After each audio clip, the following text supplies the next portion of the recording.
You're listening to the Hour of the Time. I'm William Cooper. Well, ladies and gentlemen, I hope you got at least the beginning of somewhat of an education yesterday. And we shall carry on where we left off and attempt to let you know who is doing all of these things to destroy this country. All these years we've been looking around trying to find the enemy. We never could, because the enemy is our mother, our father, our uncle, aunt, brother, sister, grandmother, grandfather, cousins. And so we never looked at home. It couldn't be Americans doing this to America. I mean, why would they do it? Well, it is Americans doing it to America, and you got a little bit of why they were doing it yesterday, and I'll try to impart quite a bit more to you this evening. It's important that you know these things. Make sure that you have pen and paper by your side and that you are prepared to take notes. I'll be right back after this very short pause. That's a fitting introduction to the beginning of today's broadcast. Alice A. Bailey is well known to anyone who has even only a slight knowledge of what's known as the New Age movement. She has been called the New Age Queen. Indeed, she is the key figure of this century in disclosing details of the plan to institute on earth the rule of the so-called Masters of Wisdom. Details of this plan were unveiled to Helena Petrovna Blavatsky, or at least she claims the details were revealed to her. She wrote Isis Unveiled and The Secret Doctrine in the latter part of the last century. Helena Blavatsky, or HPB as she's called for short, for obvious reasons, also founded the Theosophical Society. I remember once calling one of the big names in the euphulogist movement, and I asked him what was really behind all of this stuff, and he's told me to study theosophy. Well, at that particular time, I had no idea what he meant, but after years of research, I do now. These books were supposedly transmitted to Blavatsky by mental telepathy from one of the Masters of Wisdom, or one of the Council of Wise Men of the Great White Brotherhood, as she called it. A Dwaj Kul, spelled Khul, or DK for short. This is the same Dwaj Kul masquerading as a master who gave Alice A. Bailey her revelations in this century. And I'm going to tell you quite a bit more about Helena Petrovna Blavatsky and Dwaj Kul as we go along here. Well, maybe not quite a bit more, but at least a little bit more. As the recipient of Dwaj Kul's telepathic transmissions in the first half of this century, Alice Bailey wrote a whole lot of books on a variety of occult topics relating to the unfolding of the plan. A key part of this plan calls for establishing a new world religion, which is to be based on the mystery religions of ancient Babylon, Egypt, Greece, Rome, and other pagan nations of the past. Alice A. Bailey explains for us their origin and significance when she says, and I quote, "These ancient mysteries were originally given to humanity by the hierarchy and were, in their turn, received by the hierarchy from the Great White Lodge on Sirius. They contain the clue to the evolutionary process, hidden in number and words. They veil the secret of man's origin and destiny." That's from Alice A. Bailey, The Rays and the Initiations, New York, Lucis Publishing Company, 1955, page 330. And can also be found in a compilation of selections from her works called Ponder on This, New York, Lucis Publishing Company, 1980, page 15. Now we're going to look at the New Age concepts of the hierarchy. And yes, you read it right, a Masonic lodge on the star Sirius. And when you peruse the references that I give you, you're going to read an awful lot of this stuff. But let's get a better understanding of something that's going to play a major role in the coming New Age world religion, the mysteries, or mystery religions. I've covered it extensively on this broadcast, hours and hours and hours and hours. And I've given you extensive bibliographies, and I'm going to give you more. Mystery religions are defined by the New Columbia Encyclopedia, 4th edition, as, quote, in Greek and Roman religion, some important secret cults. Although the mystic rites were kept secret, it was known that they required elaborate initiations, including accepting occult knowledge and acting out a sacred drama. Since the mystery deities were associated primarily with fertility, many scholars believe that these cults were based on unrecorded primitive fertility rites, end quote.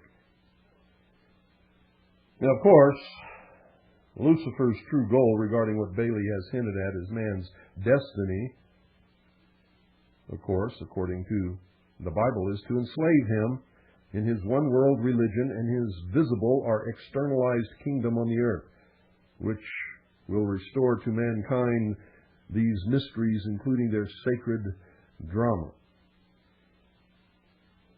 To some people, talking about Satan as if he actually existed is a sign of mental retardation. And I have to tell you that these people who believe these things do not believe in Satan. They do not believe in a devil. They do not believe in a real being called Lucifer, nor do they believe in a God called Jehovah or Adonai or anything else. The whole key to the understanding of all of this lies in your knowledge that they believe these things to be metaphors for an evolutionary process which gave man intellect, through the use of which man will become God. They believe that there is some great power in the universe that connects all things, but it is not God. They call it the great architect of the universe. But you have to understand that their conception is that this is an architect. An architect does not create anything. An architect takes what is created and builds with it. That should give you a little better understanding of some of this. They believe that religion created the concept of gods and angels and Satans and devils and Lucifers and all of these other things, and that these religions, using these dogmas and teachings, have persecuted man and have prevented the use of his intellect and has, in fact, hindered the ultimate destiny of the perfection of the human race and the apotheosis of mankind. Now, I know that some of this is going over some of your heads, but if you just stick with me, it may become clear to you. New Agers who write about visitors from space and Masonic lodges on Sirius, ladies and gentlemen, are not psychos, but are among some of the world's elite, most well-educated people. People such as H.G. Wells, Buckminster Fuller, Norman Cousins, Dr. Carlos Romulo, Theodore M. Hesburgh, John Denver, Robert Heilbronner, Alvin Toffler, Mohandas Gandhi, Hugh Thant, Robert Mueller, and of course, we discussed yesterday, Shirley MacLaine. And there are many, many, many more. If you watch Robert Schuller on television on Sunday morning at the Crystal Cathedral, you call yourself a Christian, you might be surprised to know that he is a New Age minister. And he very seldom practices or teaches what is known as Christianity. And of course, if you're not a Christian, you probably watched his performance and wondered what that was all about.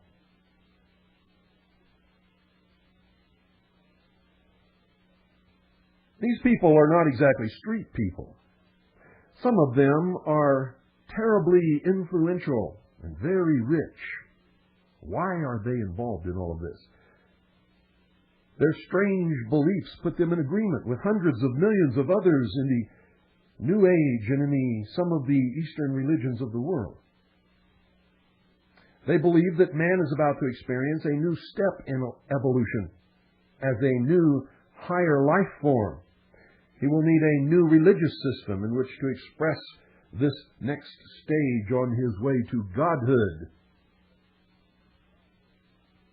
And to accomplish this, Eastern and Western religions are converging.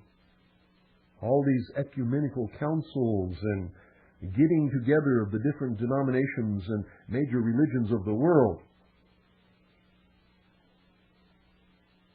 are blending them closer together until eventually there will only be one world religion. You will either fit into that world religion or you will simply be eliminated.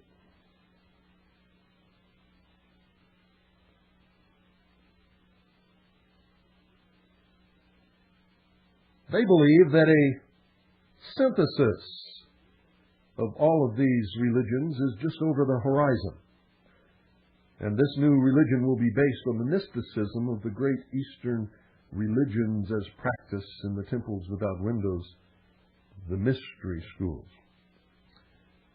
But ladies and gentlemen, don't misunderstand, New Agers are not the only ones promoting this concept. So are literally all of the major so-called fraternal lodges of the world, the secret societies.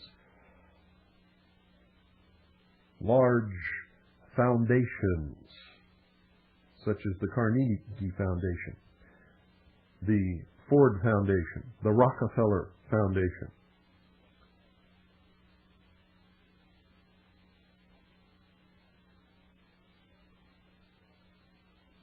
Henry Clausen, the former sovereign Grand Commander of the Supreme Council, 33rd degree, which is the mother council of world Freemasonry, is one who has also proclaimed this idea.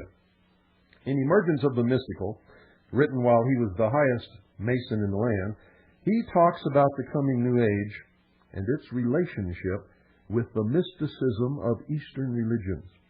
And he states, quote, "Today we are at the threshold of a new era. All signs point to this fact.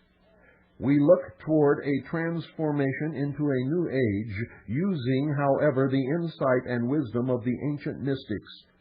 This new worldview is emerging because there has been a recent correlation between modern physics and the mysticism of Eastern religions." And that's from Henry C. Clausen, Emergence of the Mystical, the Supreme Council, 33rd degree, Ancient and Accepted Scottish Rite of Freemasonry, Southern Jurisdiction, 1981, page 19. So before we continue, since this is such an important part of his dogma and of this whole phenomenon altogether, let's make sure that you understand exactly what this term mysticism means. And according to the New Columbia Encyclopedia, mysticism is, quote, "the practice of magic, occultism, or the esoteric. Included in the mystic tradition were the Hermetic philosophers and the alchemists." End quote. A mystic is, quote, "one who practices mysticism, in effect magic, occultism, witchcraft," end quote. Now don't get hung up on all of these things, because I'm going to tell you that what you believe that these words mean is not necessarily their meaning at all. For instance, magic is the art of illusion. Plain and simple. It's as clear as that. Magic is the art of illusion. Occultism has the same meaning as esoteric. It means hidden or concealed. Something that is hidden or concealed is not necessarily bad or evil or satanic. It is simply hidden or concealed. So make sure you understand the meaning of the words. Most times, things are hidden from other people because there is something wrong there. There is a lie or a deception, or maybe it is bad or evil. Things which are not repugnant to the neighbors of the person or persons hiding these things are not, as a rule, ever hidden. Therefore, because of the proliferation of bad things that are kept from the eye of the public in these occult or esoteric rites, writings, ceremonies, rituals, and lodges, these words have taken on the popular conception that they are in some way evil. But let me tell you this again. Magic simply means the art of illusion. Occultism or the esoteric both mean hidden or concealed. If something is occult, it is hidden from the everyday, normal society that goes on around it. The same with esoteric. Esoteric means within or hidden underneath.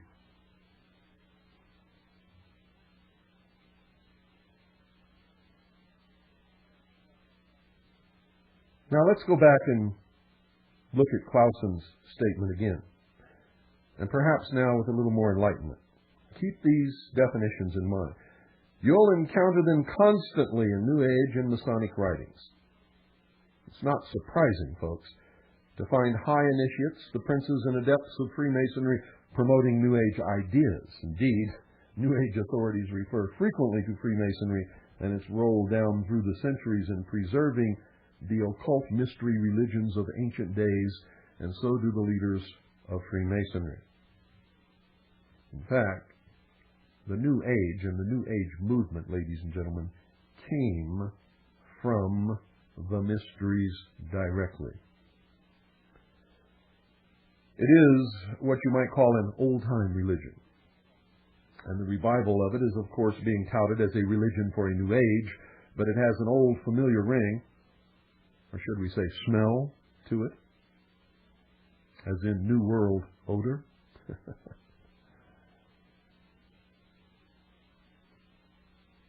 The New Age, in fact, is not new at all. What is happening now and what is rearing its head as the New Age movement is nothing more or less than the exact same occult practices that reared its head in the 1930s during the Nazi Party's rise to power. In fact, they were responsible for that emergence of that particular New Age. And Hitler spoke of it quite often.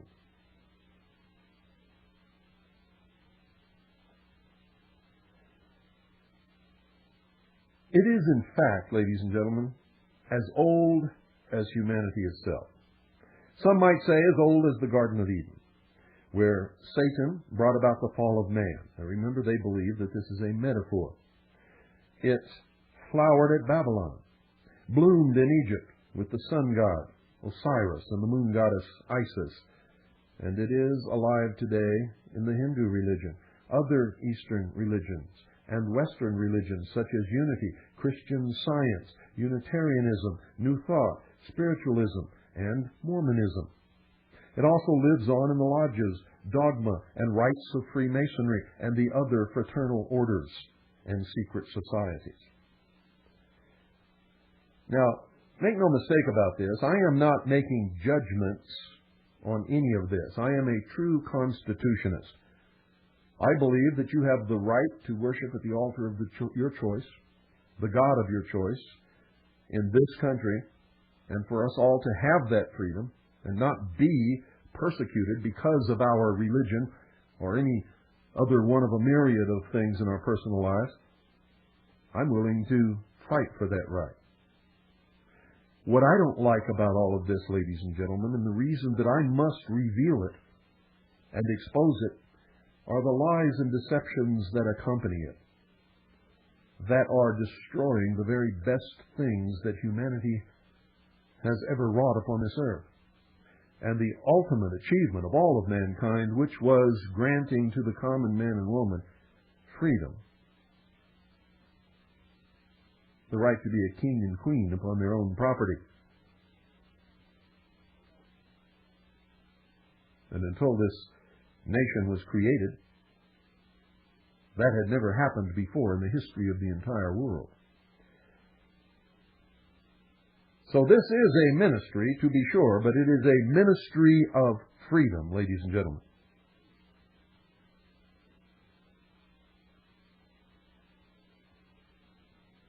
Now, I'm sure that very few Masons have realized that they were being initiated into an organization which, in spite of its recent public relations pronouncements to the contrary, considers itself the present-day embodiment of these mystery religions. But that this is the case is attested to by numerous New Agers and Masonic scholars, including Alice A. Bailey's husband Foster, a 33rd degree Freemason.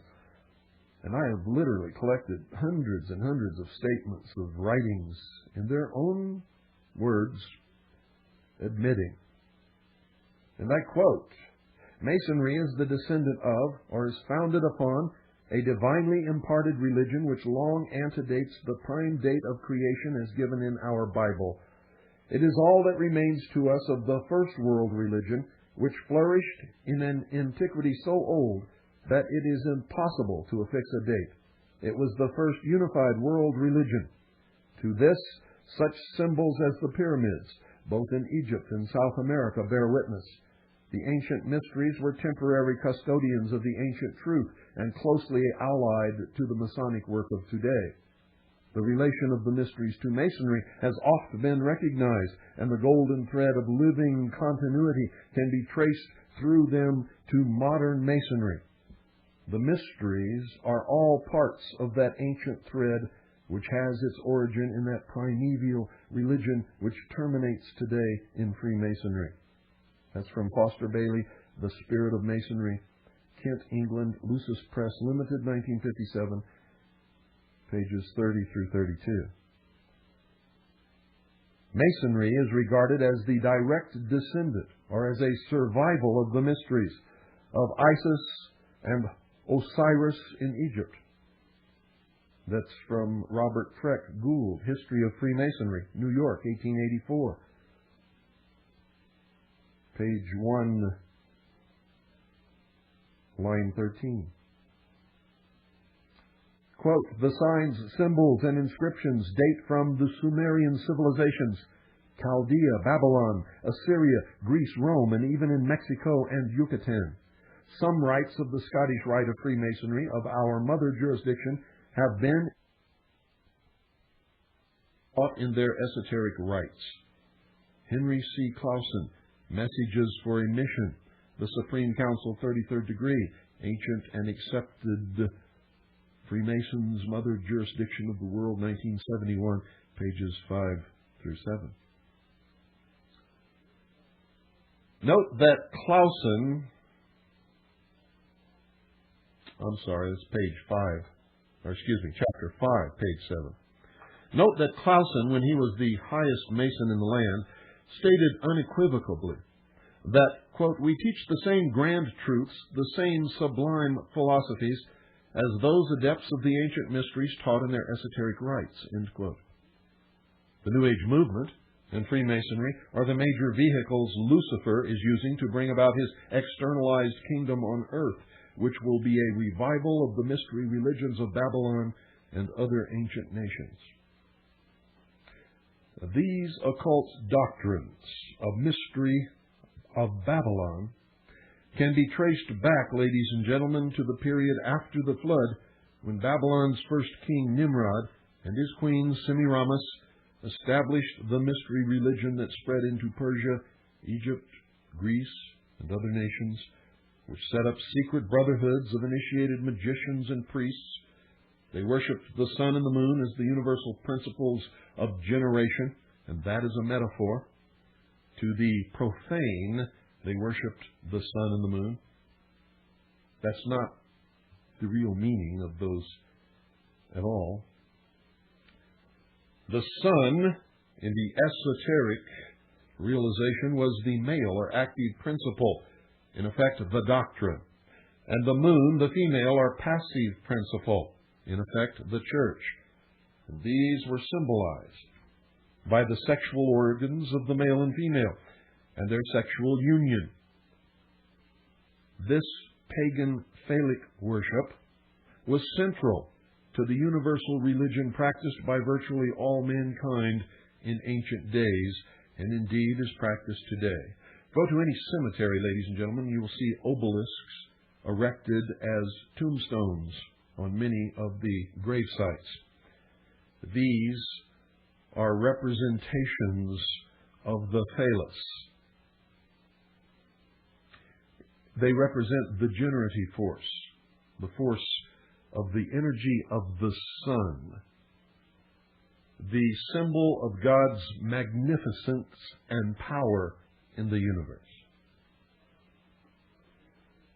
As part of the initiation rites for their temple worship, all these nations celebrated a common mystery drama, perhaps with different names and stories, but with a similar plot. And we're going to take a look at those in just a moment. Well, that strange noise you hear is the large CD disc changer trying to shift into low gear. These initiation rites, ladies and gentlemen, are important. The drama told about the death of an individual who in the beginning represented the sun, at the hands of three ruffians, the 3 winter months. The cutting into parts of the body and the dispersion of these body parts. The search by the wife representing the moon, who found all the parts except the phallus. Her substituting a wooden phallus for the lost one, and the sun's resurrection at the vernal equinox. This story, called the Osirian cycle, or by some the Isis legend, was part of the general religion practiced by mankind in ancient days, a pagan nature religion. It was literally the worship of the seasonal changes by which man made his living. And the priests who could predict the times to till the soil, to plant the seeds, to make the harvest, and were accurate in their predictions, became the most powerful men in the realm. And so they created a religion around the 4 cycles of the seasons.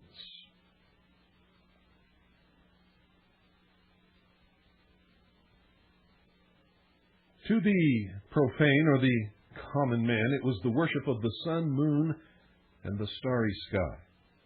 According to the highest Masonic authorities, this is the same story preserved down to this day in the symbols and rites of Freemasonry, but it has taken a turn as far as its exoteric meaning.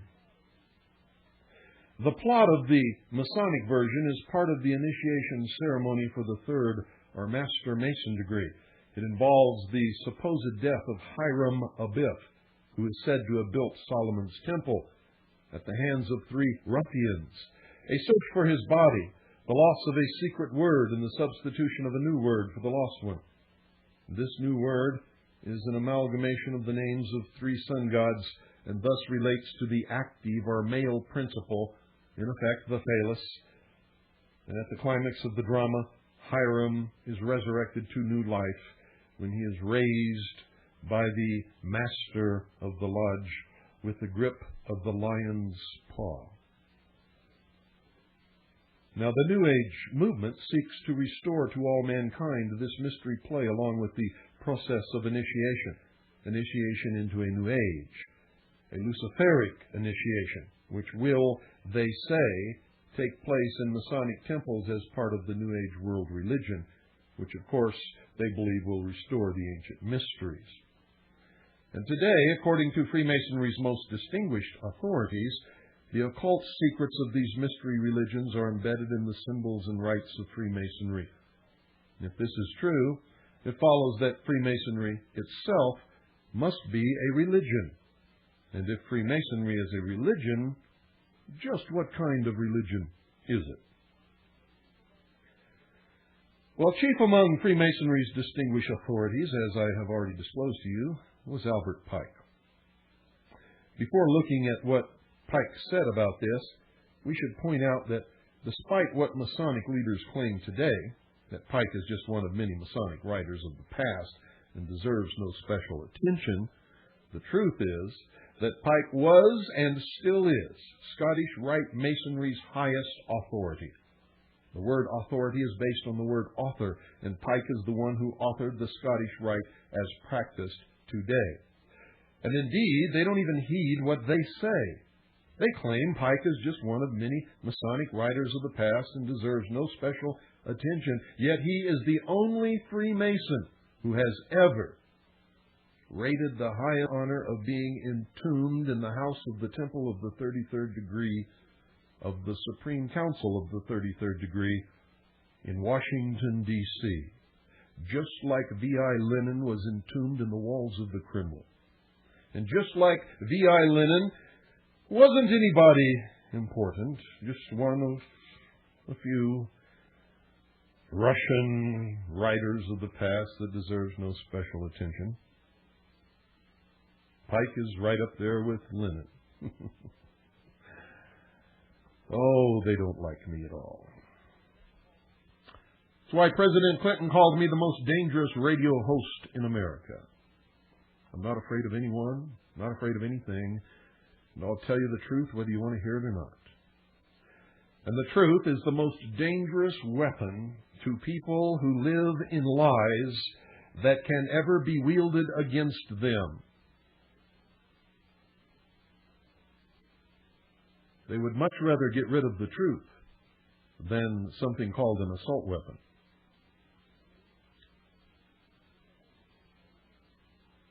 Joseph Fort Newton, one of this century's most noted Masonic authorities, in his book called The Builders, captions a full-page picture of Pike with these words, and I quote, "Sovereign Grand Commander of the Supreme Council, 33rd degree, ancient and accepted Scottish Rite, Southern jurisdiction, United States of America, from 1859 to his death in 1891. He recast the old Scottish Rite rituals and brought them to their present state of beauty and perfection." Joseph Fort Newton, The Builders, Richmond, Virginia, McCoy Publishing and Supply Company, Incorporated, 1944, page 16A. Note that he states Pike brought the rituals to their present state of perfection. In addition, Pike was an honorary member of virtually every single Grand Lodge on earth. He is the only Masonic authority to be given the honor of being entombed in the House of the Temple in Washington, D.C. Manly P. Hall, in his book, Lectures on Ancient Philosophy, quotes another high-ranking Mason who eulogized Pike. And he said this, and I quote, "To Pike the following remarkable tribute was paid by Sterling Kerr, Jr., 33rd degree, Deputy for the Inspector General for the District of Columbia, upon crowning with laurel the bust of Pike in the House of the Temple. Pike was an oracle greater than that of Delphi. He was truth's minister and priest. His victories were those of peace. Long may his memory live in the hearts of the brethren." End quote. His victories were those of peace. Albert Pike was a Confederate general, ladies and gentlemen. Hall then adds some high praise of his own, stating that Pike was single-handedly responsible for making Freemasonry the most powerful organization in America. Now, listen to what I just said, ladies and gentlemen. Regardless of who or what you always thought, wielded the most power. Listen to what he said. Pike was single-handedly responsible for making Freemasonry the most powerful organization in America. Quote, affectionately termed Albertus Magnus by his admirers, Pike wrote of Hermeticism and alchemy and hinted at the mysteries of the temple. Through his zeal and unflagging energy, American Freemasonry was raised from comparative obscurity to become the most powerful organization in the land, end quote. Hall, page 414. So much for the claim that Albert Pike's works are not really authoritative. I'll state it again.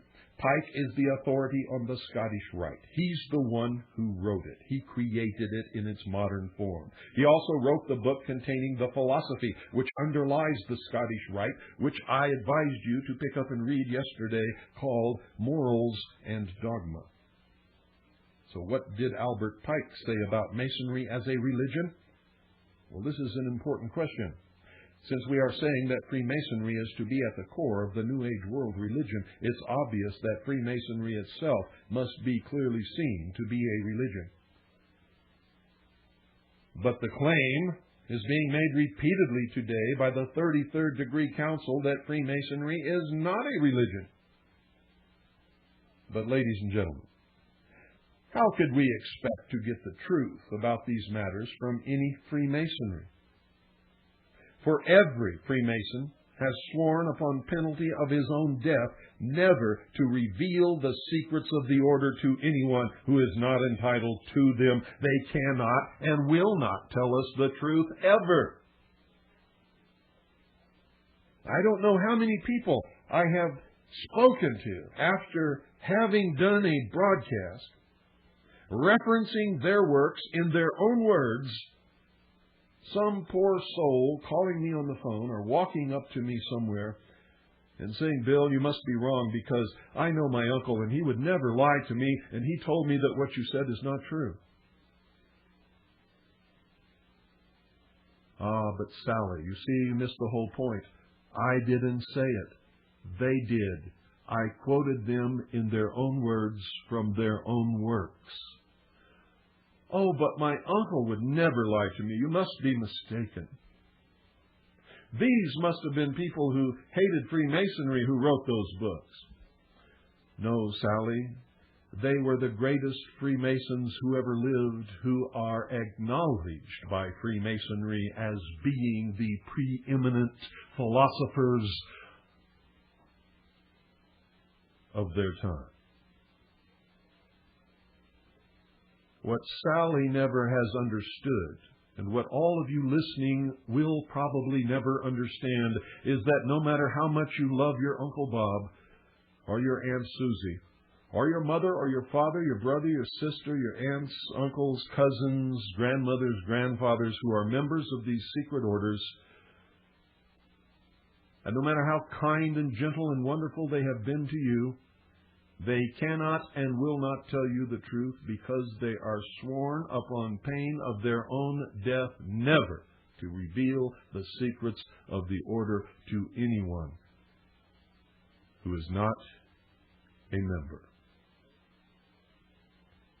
They very simply lie to you because their philosophy is, as you will learn later as we continue through this, their philosophy is, if you are not one of us, you are nothing. In their oaths, well, let me save that for when we get to those oaths, and we will sometime next week. For I'm going to run out of time today, but we're going to continue this until I'm finished with it, until I'm satisfied that you who are listening at this point in time understand it. You see, I've covered all this before. Many times in the hour of the time. But we are constantly gaining new members. And so every couple of years I have to do this all over again. And it doesn't help.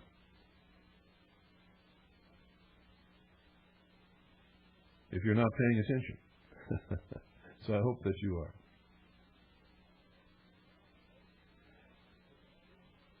Most Freemasons, ladies and gentlemen, will loudly deny their brotherhood as a religion. This is especially true of Freemasons who profess to be Christians. To settle the question, let's look at what Masonry's highest authorities state about this issue. In Morals and Dogma of the Ancient and Accepted Scottish Rite of Freemasonry, Grand Commander and Prince Adept Albert Pike clearly identifies Freemasonry as an occult religion, the universal religion of all mankind since the beginning of time. He says, quote, "Every Masonic lodge is a temple of religion, and its teachings are instructions in religion," end quote.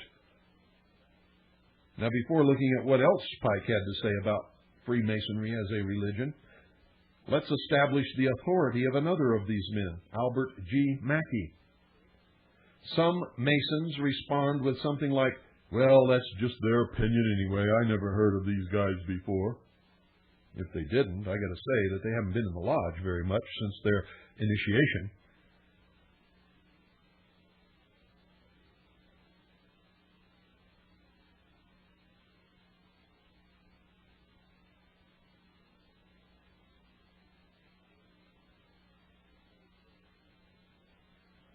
I heard Ed Decker on a radio show one time being interviewed.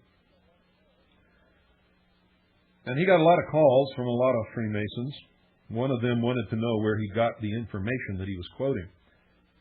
Well, Ed Decker told them from Albert G. Mackey and Albert Pike and asked him if he'd ever heard of them. Well, the caller said that he thought he'd heard of Mackey but didn't recognize Pike's name at all. So, after Decker mentioned that Pike had written Morals and Dogma, this guy suddenly remembered that he had the book. But he said it was put away somewhere. And it'd take a year to read that thing, he said. Another Mason called Decker on the same radio show and said that he was probably the only man alive who had read Pike through twice. And I was listening, and I could have refuted him because I'd read it many times. And every time I read it, I learn something new. But there was a time in the history of Freemasonry when every person being initiated in the lodge was given a copy of Morals and Dogma by Albert Pike. And it is probably the easiest Masonic work to obtain by anyone that has ever been written because so many of them were published. These two Masonic writers, Pike and Mackey, over the past 100 years, have been the major authorities recognized worldwide by Freemasonry. However, today, ladies and gentlemen, many rank-and-file Masons say they've never heard of Albert Pike or Albert G. Mackey, which tells me that they've never ventured even close to the library of their local lodge, because they'll find that most of the works contained therein were written by these two people. The typical Mason, if he reads any Masonic materials at all, gets much of his information about Masonry from a section in his Masonic Bible containing questions and answers on Masonry, and that's as far as many of them ever go. And these typical Freemasons, usually of the Blue Lodge, never bother looking further into what the organization believes in the more esoteric areas because, quite frankly, they're not even interested. They could care less. In fact, the introduction to the section of the Masonic Bible called Questions and Answers, 160 questions and answers, pertaining to the symbolism of Masonry and its connections with the Bible, states, quote, "The following questions and answers are intended to convey to the average Mason the information every Mason desires without taking the time to do the research," end quote. The interesting point here, ladies and gentlemen, is that according to the credit line, which is part of the title of the section of the Masonic Bible where this appears, the source for this information is a name most Masons claim they've never heard of. It reads, quote, "compiled from the works of Albert G. Mackey," end quote. So these average Masons who say they've never heard of Mackey, but who accept this section of the Masonic Bible as authoritative, do not even realize that this authority is based primarily on the authority of Albert Mackey. And that brings us to the end of this hour. We will continue this on Monday, ladies and gentlemen. So don't fail to be here at the appointed time when I will take my place at the lectern and you will take your place at your appointed desk, wherever that may be, with pen and paper in hand. And we shall continue your education into the esoteric truths of the hidden brotherhood in your midst, I might add. Good night, and God bless each and every single one of you.